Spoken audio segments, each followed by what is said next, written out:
今日咧同大家嚟到上環永一街呢一間越南餐廳小河內啊，已經咧喺度陪住街坊9年幾噶啦，用街坊嘅價錢將最正宗越南風味咧帶俾香港人。老闆娘咧原本喺越南咧就開餐廳嘅，之後咧嫁咗嚟香港，嚟到咧已經20幾年噶啦，依然咧堅持咧係用家鄉嘅味道。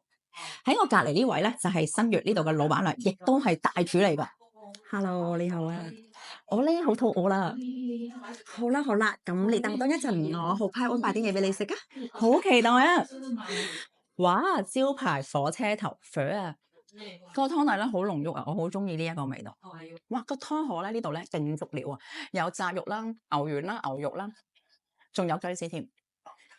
雞絲咧有少少鹹鹹地，就好似咧食鹹雞嘅味道，而且咧仲好 juicy 添啊！牛丸咧同牛肉咧都好新鮮啊，而且咧嗰個鮮牛肉咧正啊！豬扒撈檬，我好中意咧呢一個炸豬扒，佢唔會咧太油膩啦，同埋咧我最中意咧就係食呢啲葱嘅，撈埋一齊啦，嗰個味道咧係同埋個口感咧都非常之豐富，同埋咧好清新嘅感覺。蝦嘅紫米卷呢一個咧都係我最欣賞噶，哇！呢一個咧係我好中意食噶，我每一次嚟咧都係必點。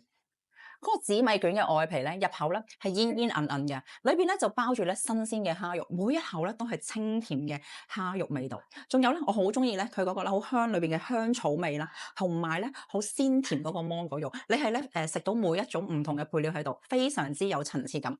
甜中咧帶點清新，層次感咧非常分明，清爽咧又唔會膩啦。呢一個咧就真係食到咧越南嘅正宗風味啦，同埋佢嘅細緻啦。小食拼盤。串燒牛肉咧食落去嘅時候咧好 juicy 啊，而且咧仲有一啲嘅黑椒啊胡椒嘅味道喺度，入晒味添啊，呢個咧都好豐富。佢個春卷咧都非常之脆，魚餅咧亦都好鮮味啦，軟腍腍咁樣入晒味。仲有咧佢個雞串咧都精彩。小食拼盤嚟講咧，樣樣咧我都覺得咧好好味，我都好中意。但係咧我咧就特別中意食呢一個串燒牛肉、牛油果軟殼蟹卷。好香嗰個香草味，我真係好中意啊！仲有咧，佢嗰個軟殼蟹咧係炸到脆卜卜，而且咧仲有一個 creamy 嘅牛油果，哇！撈埋一齊食嘅時候咧，又脆啦又滑，呢一個口感咧好豐富。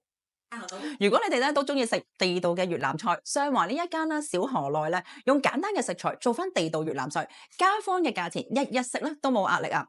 記得 like 同 follow 我啊，下次見。